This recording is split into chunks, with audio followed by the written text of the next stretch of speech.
My name is Sheila. Welcome to Handbook for the New Paradigm, Volume 3, Becoming.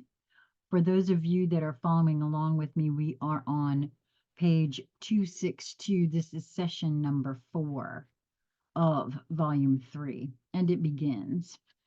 As the lightworkers on this planet comprehend the larger picture, it is helpful to them to continue to broaden the picture to include a greater understanding of the galactic wholeness in which they are playing such an important part. This understanding is to enable them to enhance their observer roles and thus see through and past the chaos that each will find going on around them. Through the process of observation while experiencing the chaos, each will be able to place themselves in a position that allows them to be in places of safety, not in hiding, but in movement within the chaos. It is an experience of observing the self in movement, a process of literally being in two fields of awareness simultaneously. Oh my, I have said that so many times over this past year that I have felt here and not here at the same time. Wow. Simply put, an example to begin the process is being aware that each individual is at the same moment in sequential time an individual with its own life agenda and also a part of the family, community, state, nation, and planetary whole. Each status is an awareness that is separate and yet a composite of the whole earthly experience. Each shifts their thought processes between each role and yet maintains their stability. Further, a truly good actor can be their own personality and can also assume the personality of the character they are playing and move between them without losing the awareness that they are both. The light workers, ground crew, whatever each chooses to call him or herself, must learn to walk in two worlds simultaneously. That's really been hard for a lot of us. And to really kind of get a grasp on how to do that. It would be wise for each to begin to practice the art of this split awareness. It is nothing more than an acceptance of the situation as it is. There is the world of deception and the world of knowing that the deception is being perpetrated on the planetary inhabitants. Each also knows that a new and different world of experience awaits birthing. But until the one that is known to the inhabitants begins to crumble into chaos, there is no way to birth the new one.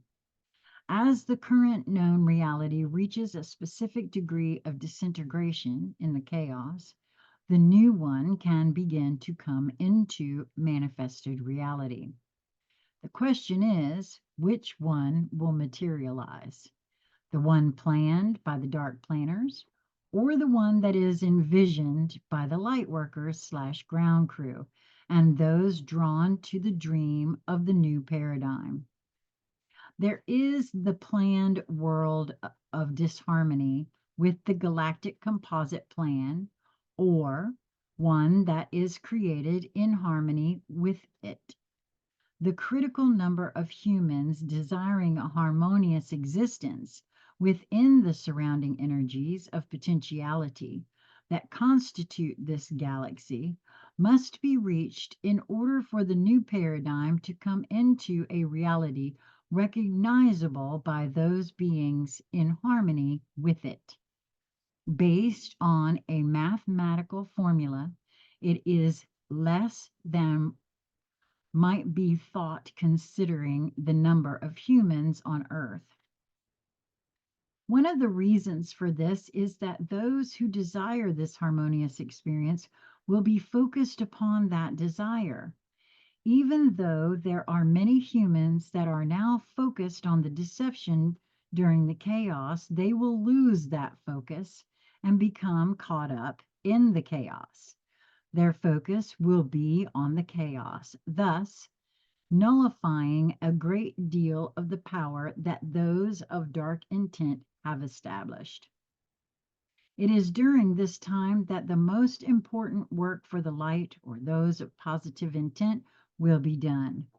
This is the reason that it is important for those of positive focus to become aware of their purpose for being here and learn to lift themselves out of the influence of the chaos and know that those will that those will be the moments of most productive service to this planet and thereby to their fellow humans.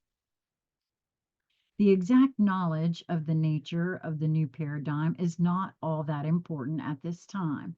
It is the desire for it that is important. It is the commitment to being part of the positive/light focus that is important. It is the practice of walking within more than one awareness by acknowledging them as a part of everyday living that is primary.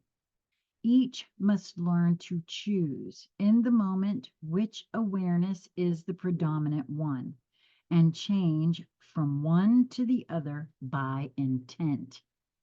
Awareness is the focus of who and what each is. Each has a multifaceted opportunity to learn to use latent/unused abilities that are available. The knowledge and the use of them have been hidden and denied. For to use these would bring freedom from control. There are many that would seem quite miraculous. These are indeed simple applications of mathematical laws that exist but are unknown. Many of these will be included in the lessons to follow, not explained in confusing terminology, but as guided, simple lessons in application. Oh, that's lovely to hear. When practiced and applied to daily living situations, they will become a part of each one's life experience and available when needed in the experiences coming in the sequential times to come. It is suggested that each begin to observe the various roles that are available in situations and thoughts about situations in daily experience, such as being part of the deception and observing the deception. During one's thoughts, which role is being played out? The family member, the citizen of the local community, the church member, the dismayed U.S. citizen when learning of the latest aggression by the government, the state citizen reading the news of the latest activity in the legislature, etc., etc. What observer role or active role is each are you playing in the moment? Is it a role that you desire to play? If not, then you can change, quote, hats, so to speak, and observe from a different role. No, it says, can you? It is important that each of you learn to discern through self-observation where you are in the scenario that is occurring in your perception at any given moment.